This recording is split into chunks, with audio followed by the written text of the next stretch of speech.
Hi, everyone, and welcome to Cybersecurity, the definitive podcast for cybersecurity educators, brought to you by Cyberbits. Welcome back for most of you. You've probably been with us before. For those who are on this podcast for the first time, welcome. My name is Sharon Rosenman. I'm the Chief Marketing Officer at Cyberbits, who's the host of the Cybersecurity podcast, and I'm joined, as always, by Mr. Adam Bricker. Hi, Adam. Hi, team. Nice Good to to see see you you again. And today we're joined by a special guest, Mr. Roger Grimes. Hi, Roger. Nice to have you here. Hello. Hello, hello. And we'll introduce you more formally in just a moment. Roger is not only the author of 13 books and over 1,200 articles, but also a well-known thought leader, conference speaker, trainer, and more and more. And Roger will tell us a bit more about his experience in just a bit. Just a quick reminder on some housekeeping. So first of all, we're all live. This is a live recording, and we will be opening up for questions after about 30 minutes into this session. So all you need to do is raise your hand if you'd like to speak and ask Roger or Adam or myself a question live. Raise your hand on you'll see this option in your Zoom screen. And we will unmute you and allow you to ask a question live. Otherwise, if you want to ask any question in writing, just put it in the Q&A section of your Zoom screen in the chat, and we will make sure to answer them. And please do interrupt us, by the way, at any time. You don't have to wait till the end. If there's something that comes to your mind and you would like to type it in, we will aim to answer you in real time.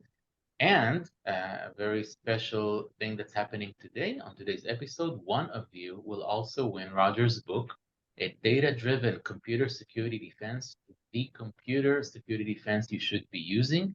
And one of the attendees that will ask a question, only between you who are asking the question, one of you is going to win Roger's book. We're going to draw between all of you who are asking questions at the end of this episode, and we'll let you know who will be the winner of Roger's book. So don't be shy and keep asking questions. You don't have to ask them live. You can also ask them in writing, and it should be a meaningful and interesting question. What time is it? Doesn't count. This session is recorded. It will be available on the leading podcast platforms. So this will be recorded, and the updates will be shared in Cyberbits LinkedIn profile and, of course, in an email to all of you after the session. So enough for the housekeeping. Adam, would you like to present our topic and our guest today?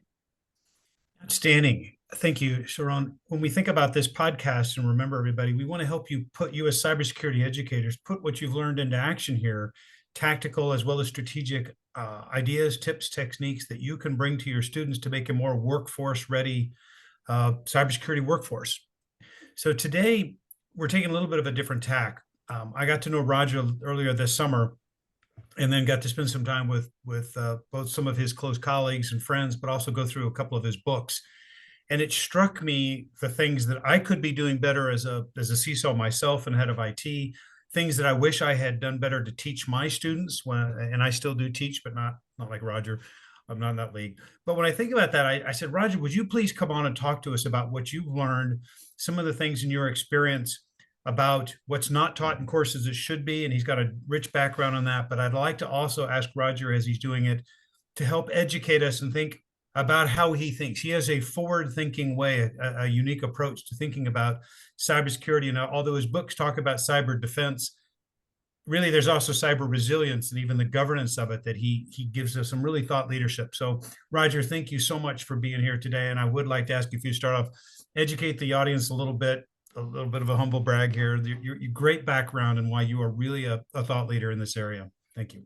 Well, thanks. I think most of it is I've just been doing it for 34, 35 years. I started in 1987, and I was actually my first job was disassembling DOS viruses for John McAfee, the late John McAfee.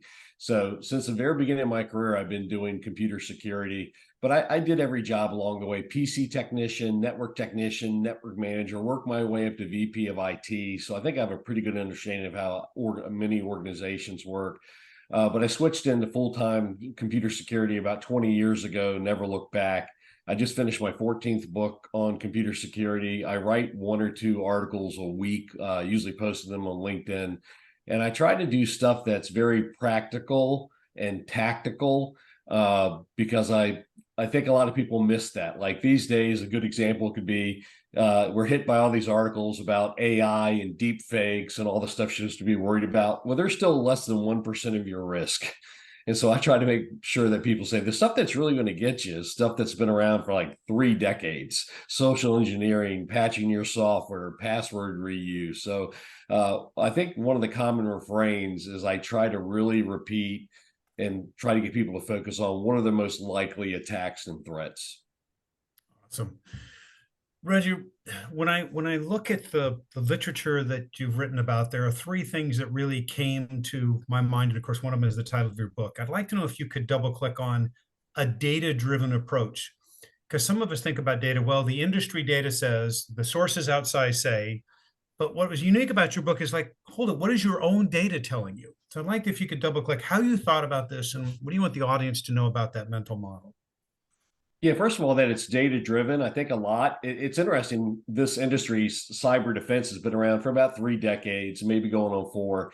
And so much of it is gut feeling. When I talk to people that are defenders, they're doing what they think is right. And many times that is the right stuff, but a lot of times it isn't the right stuff. It's a misalignment of defenses against threats. But what I found out too is people would many times rely upon a report from Microsoft or somebody to tell them, hey, this is what's going on in the world. But their own localized experience was many times something completely different than what these reports were telling them to worry about. And I was surprised that it was that most companies, through most of my experience, most companies would be far more motivated for how they're supposed to defend based upon a national or global report. And we're not even collecting their own local, their own data. Like I would walk into a company, I'd say, okay, how are you most likely to be compromised? How are, every company gets, let's say some amount of malware that comes in. I said, how is that usually happening? What's the most common threat vector that is allowing malware to get in? Even if it's removed, it's getting in. What's the most common way that it gets into your company? And what I found is that no company I ever went to could answer that basic question. Is it social engineering? Is it unpatched software? Is it password reuse? Is it eavesdropping? Is it a misconfiguration? There's about 13 different ways that hackers and malware can get into your organization. And I thought, if no organization can tell you what's the biggest threat of how stuff's getting in, how can they begin to be efficient defenders? Right? So you have to at first start to look at, how is my company most likely to be successfully broken into? And then what can I do to stop that risk? So you've got to start developing your own chains of data. And it was interesting. A couple of companies I'd go, I bet it's, but this is back in the day, I'm aging myself. I'd say, I bet it's unpatched Java. Back in the day when unpatched Java was a big deal for about 10 years. And I said, that's the gut feeling, but how do we develop the data? And one of the things to ask is, if malware gets in, how did it get in? Like people go, okay, we removed this virus, but nobody was asking, but how did that virus get in? And so you have to go an extra step to start collecting the data of how something's getting in. Because like ransomware is not your real problem. Ransomware is the outcome of your real problem, which is, how did the ransomware get in? Your real problem is social engineering, unpatched software, password use, or something like that. And if you don't fix that, not only you're not fixing ransomware, but you're not fixing anything else that could use that same, attack method. So I just came to this realization that companies weren't looking at their own data, weren't collecting their own data, and weren't putting the right defenses in the right places and the right amounts because of it. Thanks, Roger. Let me pick a particular one that was that was a lesson in your book for me, that I've been able to put what I've learned from your book into practice. And I want to ask about this one because I really think it's something that could be taught in entry-level cybersecurity programs. And that is this: you teach about in your book and your articles that, hold it, there is a time between when XYZ got on your machines, between your EDM EDR tool found it and did whatever it did, quarantined, eradicated, whatever. And then you actually have those 2 sources of data. I want to know if you could unpack that example for the audience, and then how you might see that being taught in a cyber program. Yeah, sure. So in the book, I call it mean time to detect, but today it's kind of called dwell time. And that is the time between something bad, a hacker or malware, gets into your environment and the time where it's detected and removed. So like a really common report I'll see in organizations is this malware removal. We detected this malware and we closed it and removed it. But no report tells you how long it was in your environment before it was detected. A lot of malware is detected as it's being downloaded by your browser, immediately, and it really wasn't a threat. But a lot of times that malware is on people's system, days, weeks, months, and it's not to the advantage of any anti-malware company or EDR to tell you how long it took them to detect the threat and remove it. There's no benefit for them, so they don't report it. But you can enable access control monitoring, or app locker is a really good example. Application control software. You can literally enable on a Windows system, a corporate Windows system, app locker, application control, and say, just tell me when a new process starts on my computer. So you can actually do an inventory of what's currently on a clean system. You're doing a snapshot. And then App Locker will generate an event for every new application and module that's loaded that wasn't in the snapshot.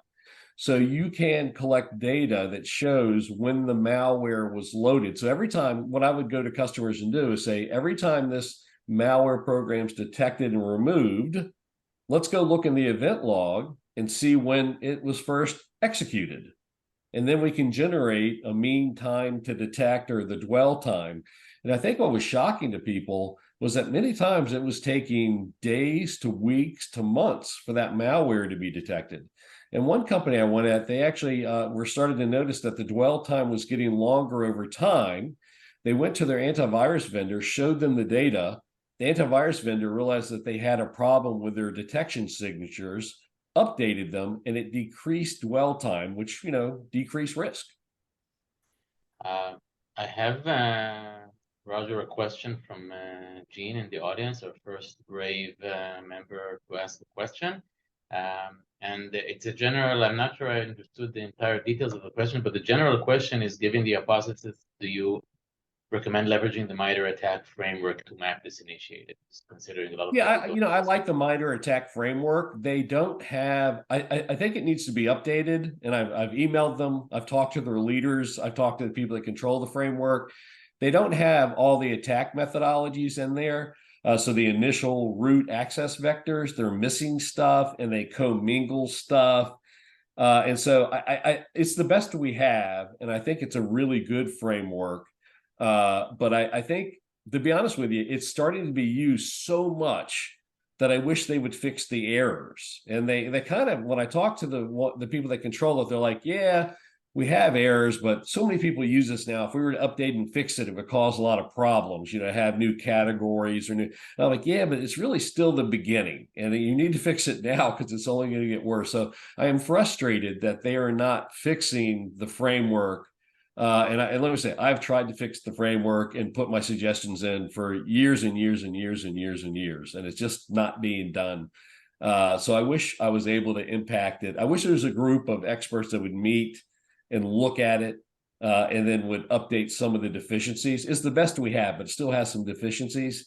And what I love especially is that you can take that map, the framework, and then map controls. The Center for Internet Security does this, but they say, oh, take these, you have these threats through the MITRE framework, we have these controls, and then you can directly calculate what percentage decrease in risk you have by implementing various controls to fight the different MITRE threats. So I gotta say, I'm a big fan of it. I like it. The world's been looking for something to coalesce around as far as threat modeling framework, and the MITRE ATT&CK framework was kind of become the default standard.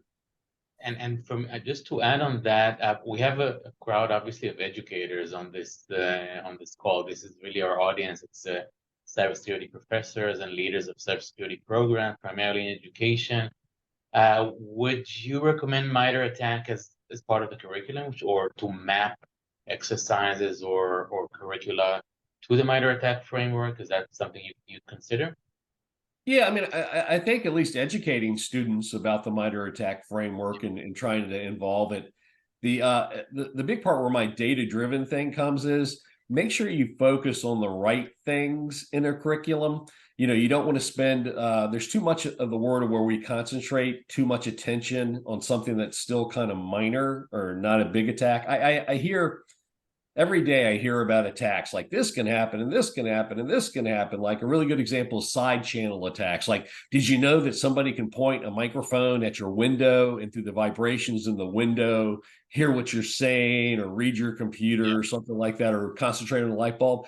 Yeah. But is it done in real world attacks? And if so, how much? So I love side channel attacks. I don't mind talking about it, but let's not start moving resources and start implementing, making a whole bunch of controls for something that is a minor attack. So my one thing would say to any educator, if you bring the MITRE framework in there, another big healthy thing to do is make sure that you say, let's make sure to spend the right amount of attention on the right things. Thank you. Adam, back to you. Roger, when you say spend the right time on the right things, the thing that struck me is there's some value in the industry data around some of the big trends and attack vectors and stuff, but you give lessons on how to find the right things for your company, for your environment, for yours. And mine's particularly unique. And when we looked at our data, we found out, surprisingly, well, to me anyway, that a lot of ours, like 83% of ours, were getting in because of USBs. Oh, wow. Why is that? Because we travel a lot to Southeast Asian places that don't have internet connectivity, and that's how they're sharing files. Even though you configure the operating system, you configure your EDR to check, it was still happening. And the thing I want to share with you, and I wanted you to help correct my thinking, the real value for me was we could show the data, we could show the gap between infection and detection, we could show the source. And then when we went back to the executives and said, and because of this, here's our recommendations for locking this down, securing the USB, issuing encrypted USB BitLocker, but also the social engineering training. So what I'd like to ask you to do is kind of counsel how you thought my thinking went, what I could have done better, but then lead into the real value that you still stress, and I think appropriately so, around social engineering training. Yeah, so Adam, I love your example. So I tell people, like, I was at Microsoft for 11 years, and I was putting in all these high-tech detection systems and biometrics and MFA. And what I was finding out at the end of all that is all my clients were still exploited in a year after this project's how social engineering or unpatched software. And since the beginning of computers, social engineering has been the number one way people are compromised. It is involved in somewhere between 50 to 90% of successful data breaches. Unpatched software has historically been involved in about 20 to 40%. Mandy, excuse me, recently said it was 33%. Wow. Excuse me, I have a cold. And wow. Nice. Those two root causes are responsible. So unpatched software and social engineering are responsible for somewhere around 90 to 99% of most data breaches. And we certainly don't concentrate our controls. Like if you go to any control, like the NIST cybersecurity framework or HIPAA or PCI, they have hundreds and hundreds of controls. Out of controls, maybe 2 or 3 focus on those 2 things. And no one tells you that focusing on those 2 or 3 things is going to help you more than focusing on the other 197 things that they're telling you to do. But more importantly, like where you detected that, hey, we're getting a lot of USB key exploits. When I was at Microsoft, we were trying to defeat Conficker, the Conficker worm. This, what was that, 2005 or something. But Conficker could exploit you through unpatched software, poor password reuse on drive shares. Conficker would try guessing 100 common different passwords against people's public drive shares, and also through USB key. So there's multiple attack vectors that Conficker could exploit you with. And for a long, long time, Microsoft was convinced it was unpatched software that was causing the majority of the problem. But they actually finally put some telemetry in their monthly patch updates. So it actually checked to see where you patched to prevent the Conficker worm. And did you have weak drive share things? And did you have auto runs on the USB key? And what they found out when they finally put the telemetry is that most of the infections were happening because of USB key. And so Microsoft went, oh, our gut feeling was it was a patching problem, but it was actually auto runs on USB keys. So in the next patch cycle, Microsoft, and they warned customers, disabled auto runs on removable media. And after 2 years of fighting Conficker without any sort of success, they even had $1 million reward to find out who created it. After 2 years of not being able to defeat it, in 1 month, they made the number of infections drastically decrease. And there's a lot of outcry. People are like, you're disabling auto runs, but they finally figured it out. Auto runs is what's killing us, and they disabled it by default. They started with XP and then went to Vista and some other stuff. But it was, it's only by knowing the data can you override sometimes your mistaken gut instincts. So like you, Adam, telling me that, a big part of what you have is USB key infections. That changes the way that you focus your resources and your people and your processes and your policies, right? It really changes. Yeah, and of course we found the phishing, and what they were doing. Phishing is trying to do business email compromise attacks, and so we could think through the controls. But I can imagine, Roger, that if you're a cyber professor, an instructor listening to this, you can go, I for free can use one of the EDM, EDR tools. I for free can pull down the MS logs. I can pull down the app locker. I could train the students on how to write scripts to look for that dwell, or that, whatever they want to call it today, that timeline, and start to train on that mental model, which says, and again, I want you to challenge me here, Roger. It's like there's so much burnout in this industry because they feel like there's never enough they can do. But part of what I liked about your model was I could march through what the data is telling me, and I know it's imperfect, but it's a really good mental model, really good litmus test, and I could feel good about the fact that I'm starting to march down through the highest risk items. Yeah. I mean, I think most people in our industry know that social engineering is a big deal. Although when I first wrote the book 7-10 years ago, the first edition, it wasn't well known. But I think most people don't know that it's 50 to 90%. Like that's huge. And if you were to take that to a corporate board of directors and go, hey, we found out that one thing, social engineering, is 50 to 90% of our problem, you'd probably be able to get more resources to focus on that. The average industry doesn't. So the number one and number two, again, is Unpatched Software social engineering. The average organization doesn't spend 5% of their IT or IT security budget to fight those threats. And it's that fundamental misalignment that allows it to be so pervasive, right? And continue to attack us. And they're attacking us in email and web and SMS and, calling us and in our social media and our, Slack apps and Microsoft Teams. Like they just keep, and what you need to do is tell people, in most cases, social engineering is this huge thing, and it should change the way that we focus our resources, and that we need training 15 minutes a year, a compliance check mark to fight social engineering is not going to be an effective defense for your organization in the long run. Like a lot of people go, security awareness training, social engineering training doesn't work. It doesn't work if you only do it 15 minutes. That's really what the answer is to that. And patching. Like patching's involved in a third of compromises. Well, everybody has a patch management program, but everybody also probably has about a 2% error rate of things that aren't patched. Well, it becomes really important that you patch that 2%, and also realize your problem's not Microsoft Windows patches anymore. They're starting to go after, third-party API apps and, these, open source apps and your firmware. Like when I look at the CISA, the Cybersecurity Infrastructure Security Agency's known exploited vulnerability catalog list, that lists all the software and firmware that is targeted by real world attackers against real world targets. I don't recognize probably 50, 70% of the stuff they have listed there. But I would say that if you have software that is on that list, you need to, you have to have a good inventory, right? To even know what you have in a bill of materials or something like that, software bill of materials, to know what's involved in your software. But if you have something that's on that list, it needs to be patched ASAP 100%, because it's being used by real world attackers to attack companies. We have a question on this, John, and another one that just came up that's related to the awareness training that you mentioned. Do you have, again, a very high level question? You obviously said 15 minutes is not enough. Is there like a ballpark number which is an effective amount for what John called it end user training. Let's call it security I awareness. mean, I would say that it depends, and there's a lot of factors and the type of training, but I would say that you want to do training.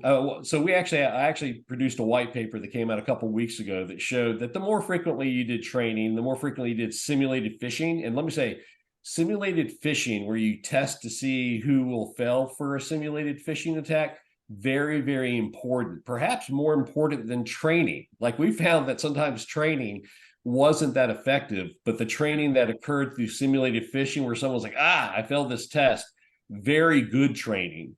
But you need to do training and or simulated phishing. We found at least once a month for it to be effective. We found that if you did it year, once a quarter, like it didn't start to get effective till about once a quarter.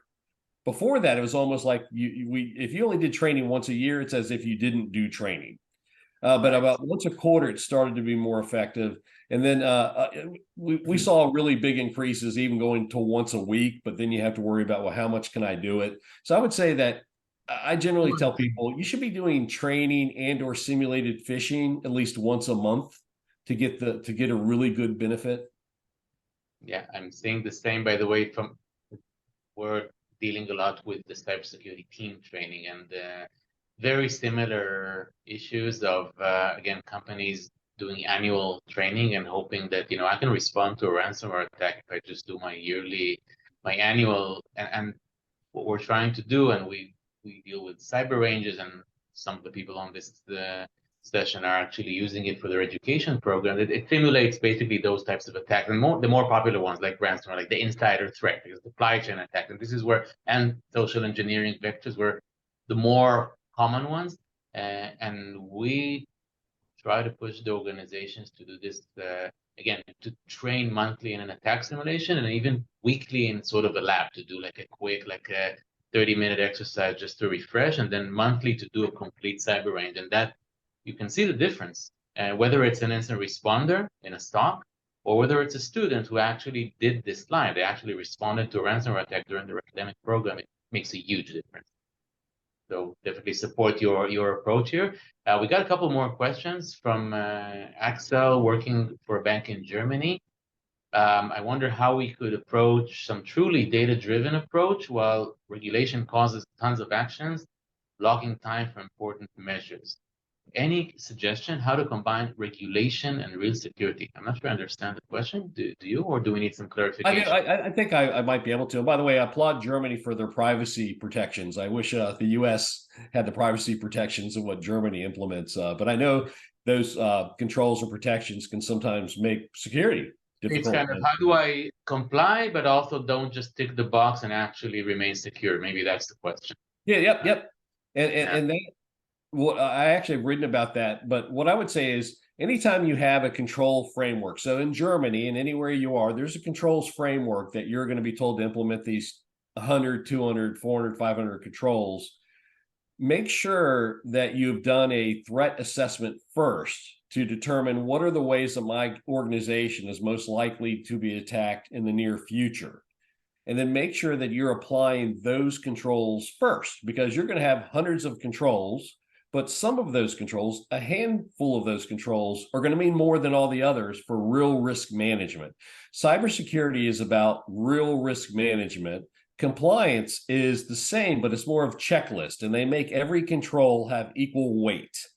So you want to make sure that when you get your controls matrix out, that you're bringing your weight averaged risk management threat modeling into that, so that you're not, like the average controls framework will have 20 controls on firewalls. Well, we know that firewalls are not that effective. Regular traditional firewalls are not that effective against today's threats because they're very client side. The person gets tricked into doing them, or you have unpatched software.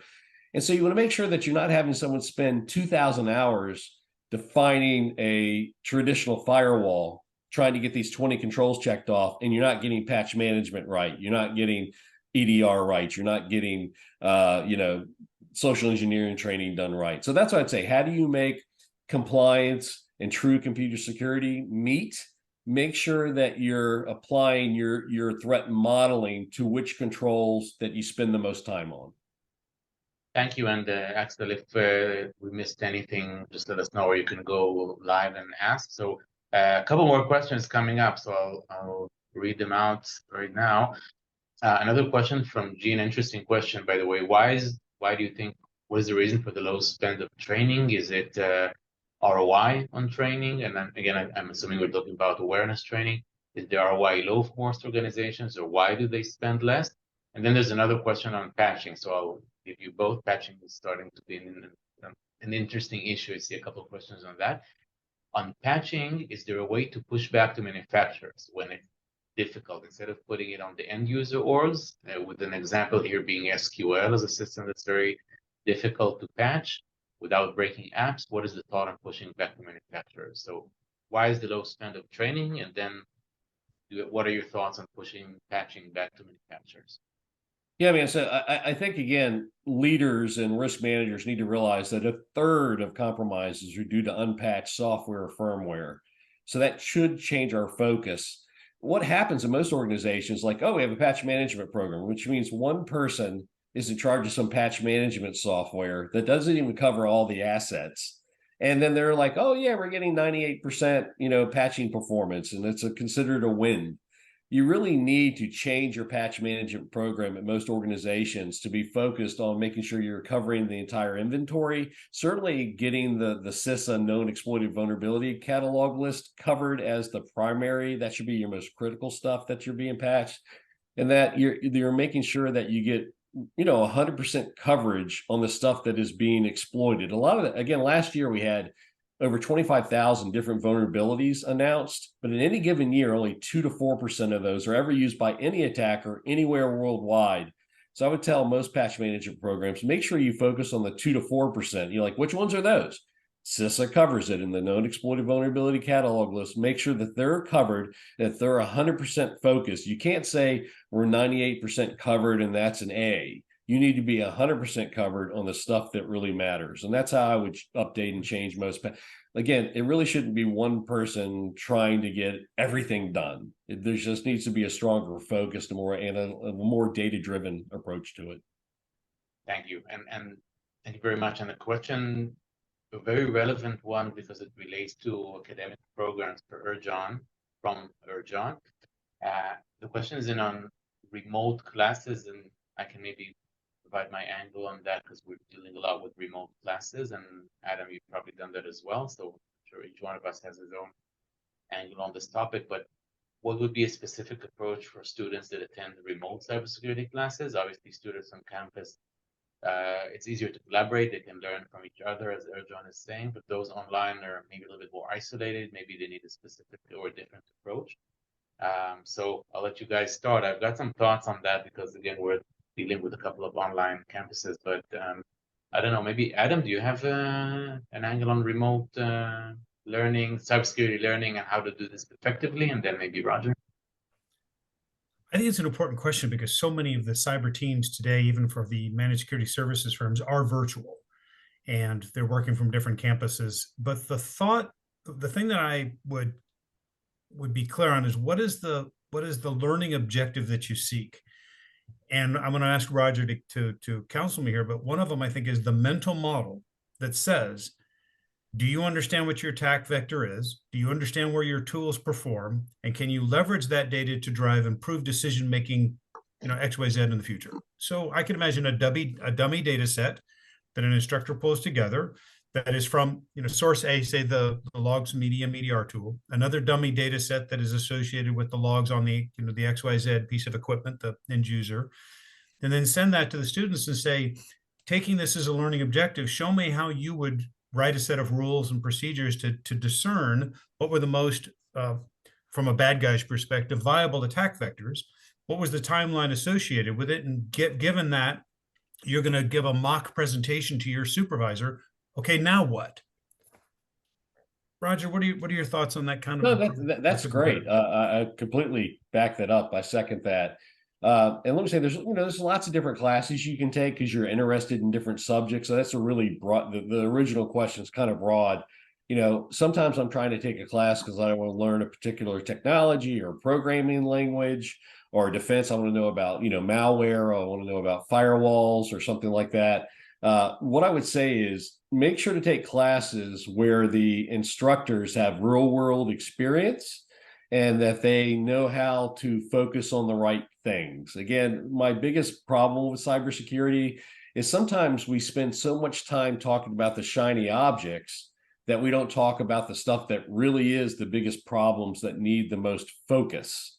I see that in a lot of classes. You'll find an instructor. It's happened even to me where I just have a favorite topic I want to talk about. Let's say encryption or something like that.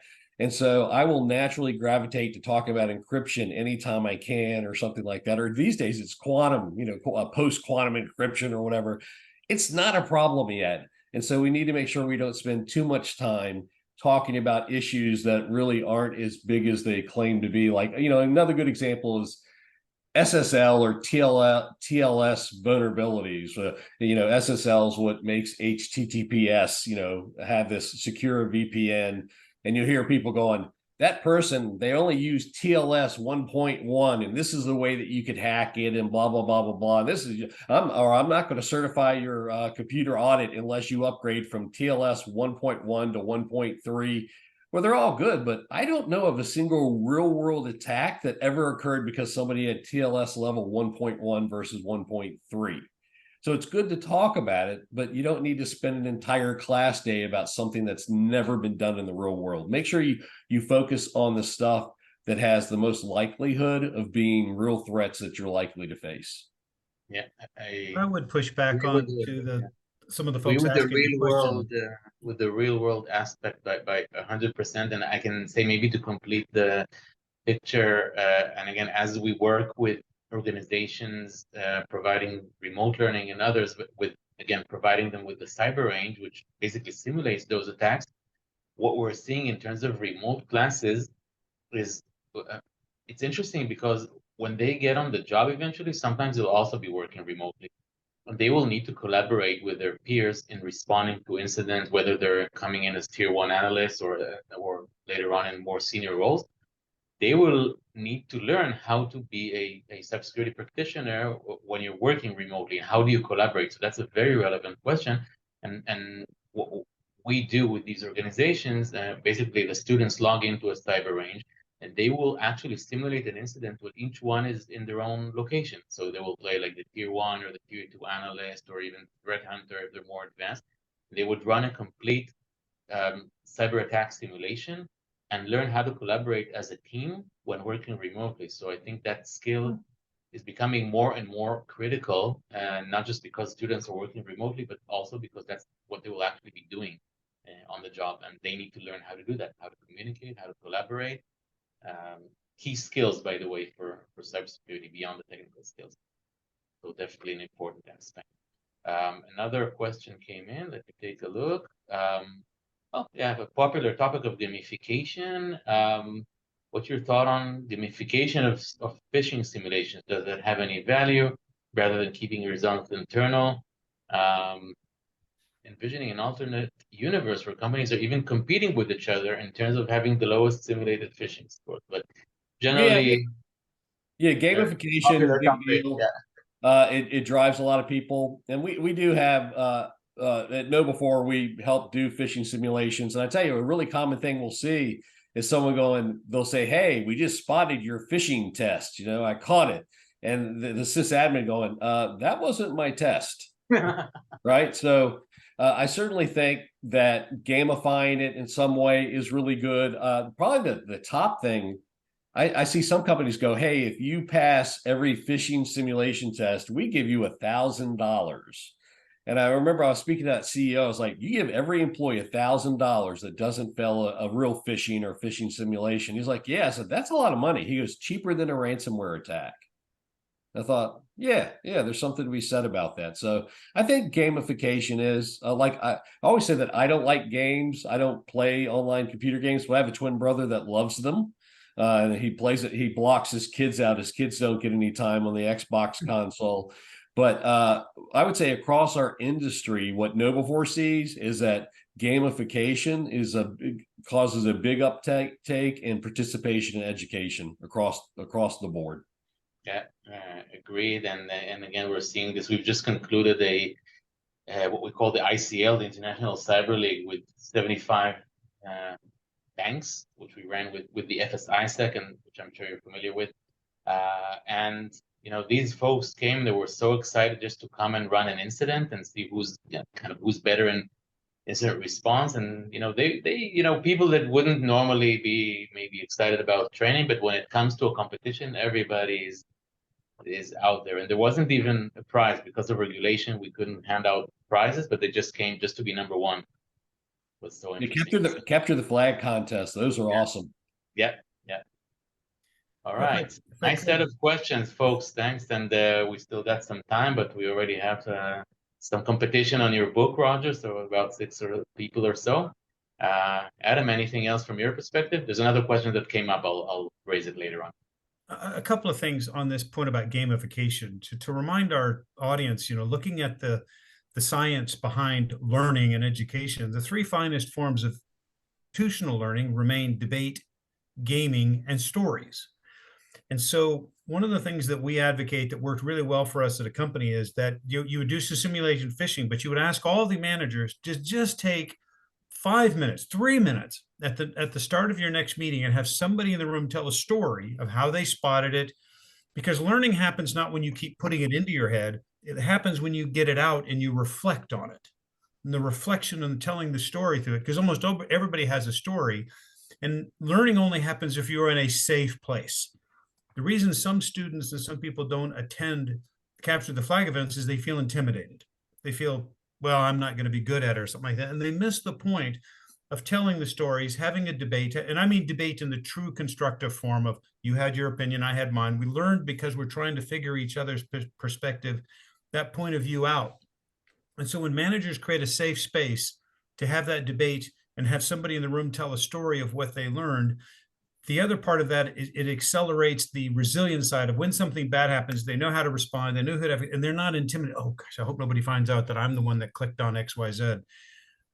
Guys, this is all part of creating the culture inside of a company.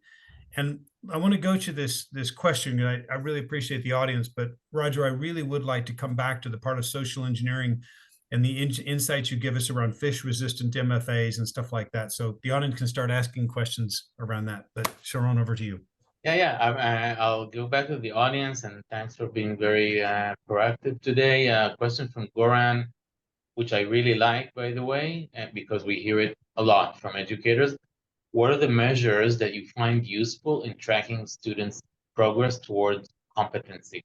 Which is a great question. And I must add that I think today there is a gap between what's being prepared in terms of the graduate and then what are the organizations actually expecting when a cybersecurity leader receives a graduate. What do they expect as the proper graduate, and what would be the alignment? So, Roger, what do you think what are the measures that educators should measure their students on today? Yeah, I don't teach in formal colleges or universities anymore, although I speak to them, but I certainly, ultimately you want to see that your student understood the ultimate objectives of the class. Did they mature, along the way? Like just if I apply it to simulated phishing testing, you're sending these simulated phishing testing to people during the year. Well, you want to educate them how to recognize phishing and how to report it, but you also want to increase the level of maturity where it gets maybe harder to tell whether it's a phishing email or not. And that's what, we would like to see, not only that they're more successfully identifying a simulated phish, but they're actually getting increasing maturity of the phishes and still being as successful. That's kind of what I want to know about any subject they have, that they're increasing the maturity and the understanding of the subject and still scoring well when tested. Yeah, and when we do this, we basically, when we provide our cyber range or labs to university, the students get a score based on their ability to mitigate an attack or to reverse engineer certain malware or to run actual actions that they would run in the real world. And I think the more we are aligned with the real world requirements, the better the students is prepared. So, for example, we look a lot at soft skills like collaboration, communication, etc., which is one thing that is a critical competency. When we've talked a lot of that, Adam and I had a lot in our previous episodes. but also in generally the ability to run through the correct set of investigation actions and response actions that you would do during a cyber attack. That's something that's today with a proper system, you can actually do that as part of a cybersecurity program and measure them based on the actual actions that they will need to perform eventually on the job. And that's the best alignment that you can probably get. A couple more questions. Security when buying a system from a third party. It's a really big question. How to ensure adequate level of cybersecurity when buying a system for a third party. How to ensure that that the embedded software does not affect other systems. I mean, that's a That sounds huge. like that sounds like somebody needs to invent a new company, because no, there Yeah, I isn't think that way. if we can solve that, I think we're good. But I mean, any like the number one tip. I certainly think that any product you buy should give you a software bill of materials or what's in there, have automatic updating enabled or allowed, should do penetration testing. There's a whole lot of things involved, but unfortunately, I think all the existing certifications end up becoming these compliance checklists that don't necessarily equate to real security.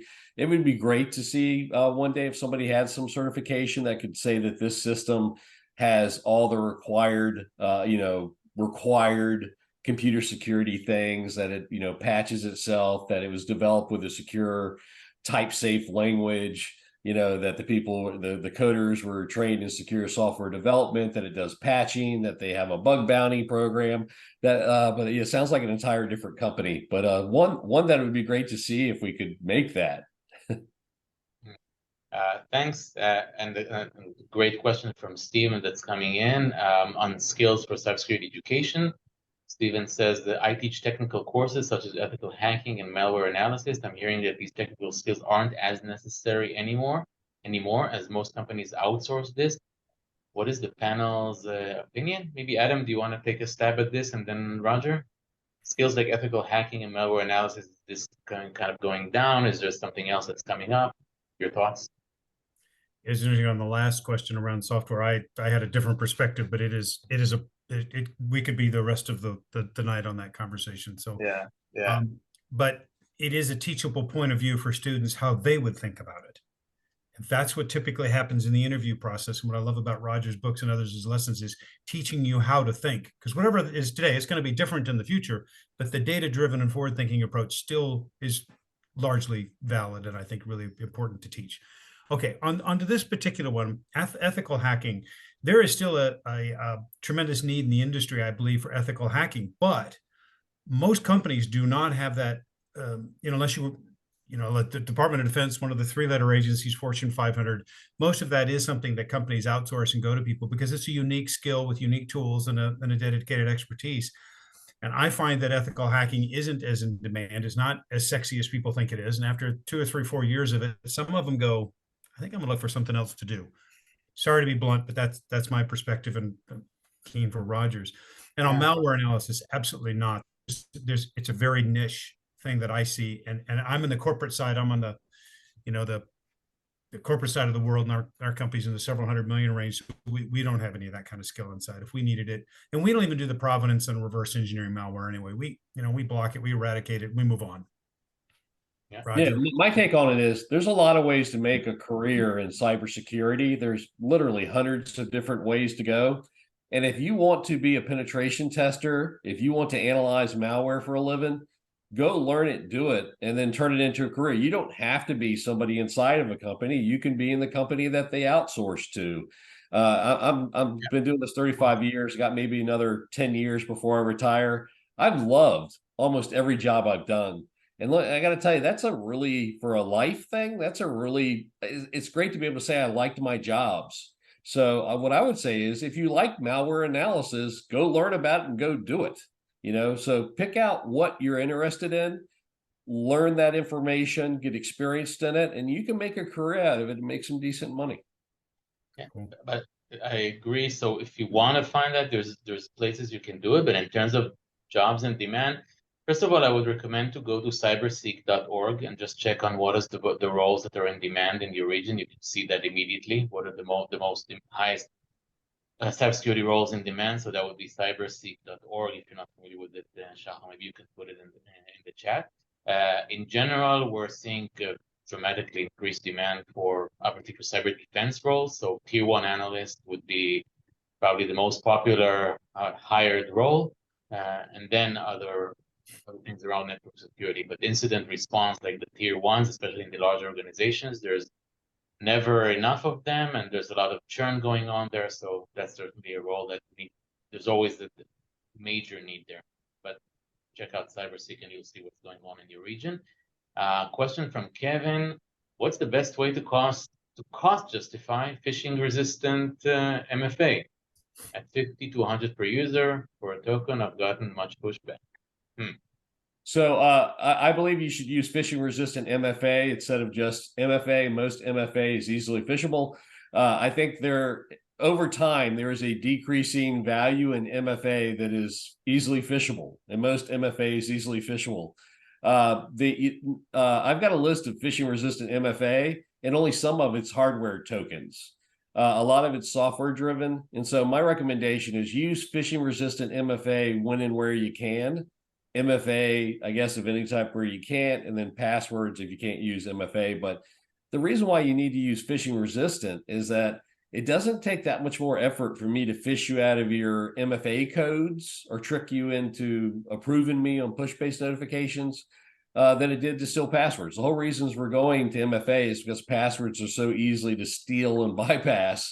But unfortunately, 80% of MFA is as easy to steal and bypass as a password. So if we move everybody just to MFA and don't get people to phishing resistant MFA, it was a lot of effort, time, and money not to get a whole lot of decrease in security risk.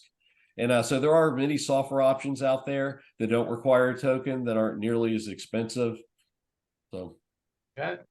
And from Gene, how does Roger recommend informing interest in our youth, middle school, and high school? So, I think certainly, capture the flag contests are certainly exciting. I think ethical hacking classes are really good there because you're trying to do two things. You're trying to introduce people to new concepts and just for kids and youth and middle school, you're just trying to get them interested so that they want to learn more. And then make sure that you're teaching ethical behavior along the way, because certainly in middle school and high school, you start to get kids with a little bit of knowledge that might start to drift and do things they shouldn't do. So you want to make it part of the curriculum every time, that you're always driving ethical concerns, that they don't, start to use skills to attack sources and sites that they don't have authorized access to. You got to gamify it. It's funny. I used to go to schools and try to teach them, we're going to teach you how to do security compliance or something like that. It didn't capture their attention as much as trying to teach them how to do a particular hack or how to capture the flag contest or something like that. So I think you've got to capture their interest first, teach them values along the pathway, and introduce them to the different types of professional careers they can be exposed to in the future.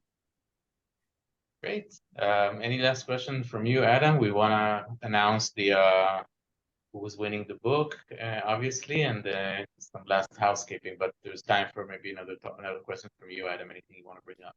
Thanks, Sharon. Two things. One of which on getting the high school students and stuff excited, and middle school and stuff like that. I totally agree with everything Roger said. There's a technique that I also think works really well in certain cases, and that is this: teach them a tactical value that they can go provide a value to their family, community, elderly home, high school, YMCA, something, and they see that, wow, there really is a need for this. And then they go, wow, because one of the, as Aristotle said, one of the four sources of joy in this world is serving other people. So show them at a young age, there's really things they can learn to start to be of service to other people. Because at the heart of what cybersecurity is, it's all about people. It's all about, people are hurt, not the data. It's the people that are hurt by it. I think they start to see and realize that's a source of joy. The other thing that I would strongly advocate those on this audience, is that Roger has put out there a number of videos on fish videos and point papers of this on fish resistant MFA. And I have very rarely, if ever, seen that properly trained in some introduced in some of the training and cybersecurity education programs in schools. It's a very meaningful thing. And when a student can talk about the social engineering, the thought leadership, and the behavior that goes into how people are phished, they present themselves differently during the interview cycle. And you know what's on my mind? I want to help these students get jobs. I want them to be differentiated. And that's one of the things they can do. How do you use data to drive better decisions? And how do you think about how the attacker has defeated some of the most common techniques for protection out there, but it's not as well defended as it should be. And I'm one of them that didn't deploy a fish resistant MFA when I first got in there. So anyway, I would point to those three things: how to get the students excited, introduce this into your program, and leverage some of the thought leadership Roger has already put out there. Shamelessly steal what the best have already mastered. Thank you. All right, thank you very much. And Shaha, who's our podcast producer, actually ran a draw, an automated draw between all the folks who asked questions today, and we had amazing attendance and engagement today. So thank you very, very much for that. And I will read out the winner of the book is Goran Chodkovsky. Okay, congratulations! You are going to get a book delivered to you. We'll reach out to you later on for your address so we can send it over. So congratulations! I'm sure you're going to enjoy it. I can trust it's an amazing book. You'll have a great time reading it, and congratulations, and thank you for asking those questions in real time. Before we conclude, anything else, Adam, from your perspective, before I kind of go into over the housekeeping details? I know this is going to sound a little odd, audience, but there's lots of reasons to be depressed and a bit despondent in this world with what's going on, but there's also lots to be thankful for as well. And organizations like Cyberbit, men like Sharon, men like Roger, women like Sharon, others that have given back to this industry because they care. There's lots to be thankful for as well. That's what's on my heart. So thank you. Thank you very much. And again, I would really like to thank you, Roger, Adam, as always, the audience for being so engaged today. And congratulations, Goran, you won the book, A Data-Driven Computer Security Defense, the computer security defense you should be using. So you will get that. One final comment: if you're in the Southeast or in the Northeast of the US and you'd like to meet with us, with Cyberbit, and chat with us on cyber education topics, we will be at the SACS COC event, the accreditation event in Orlando, which is this weekend, and the NECHI accreditation event in Boston, Massachusetts, which will take place next week. I know some of you are from that area, so you're more than welcome to drop by and meet with us over there. So FYI. Besides that, you will be able to find the Cyber Sensei podcast. Just search for Cyber Sensei on Spotify, Apple, Google Podcast, as well as the Cyberbit YouTube channel and on our website. And of course, we will share the link with you for the recording over email. After this session, it takes us about 24 to 48 hours to finalize the production, and you will get the link over email. And you're encouraged to follow us on LinkedIn to receive the updates of upcoming podcasts. This is our last Cyber Sensei episode for the year, so I'm also wishing you an early happy holidays season for the end of the year, and a happy new year. And obviously, you can reach out to Adam, to Roger, and to myself for questions on LinkedIn and email. We also shared Roger's LinkedIn profile chat later on, or just email us and we'll make the connection. Thank you very, very much once again, and looking forward to seeing you next year. Thanks. All right. Thanks, Roger.